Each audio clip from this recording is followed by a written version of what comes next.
নমস্কার বন্ধুরা, প্রিয় ফুড কিচেনে তোমাদের সবাইকে স্বাগতম। আজ আমি রান্না করব মুসুর ডাল দিয়ে তেলাকুচ পাতার ঝোল। তো এখানে তেলাকুচ পাতা কেটে নিয়েছি আর কেটে নিয়েছি আলু।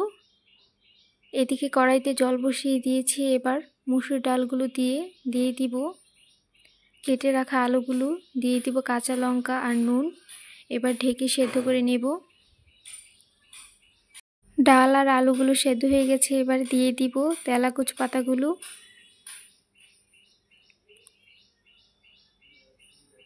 পাতাগুলো দিয়ে একটু নেড়ে চেড়ে ঢাকা দিয়ে দিব।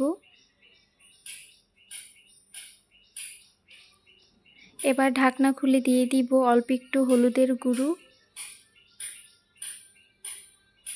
পাতাগুলো সেদ্ধ হয়ে গেছে, এবার নামিয়ে নিব।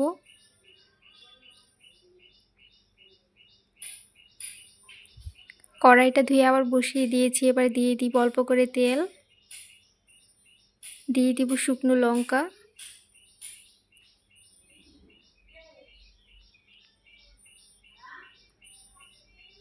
দিয়ে দিব পেঁয়াজ কুচি, রসুন কুচি,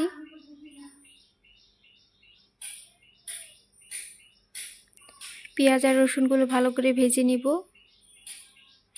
এবার দিয়ে দিব সেদ্ধ করা ডাল আর শাকগুলো, দিয়ে দিব অল্প একটু চিনি, তাহলে খেতে ভালো লাগবে।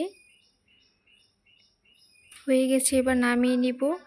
বন্ধুরা, ভিডিওটি ভালো লেগে থাকলে অবশ্যই চ্যানেলটি সাবস্ক্রাইব করে রাখবে আর লাইক, কমেন্ট, শেয়ার করতে ভুলবে না। দেখো বন্ধুরা, হয়ে গেছে, নামিয়ে নিয়েছি।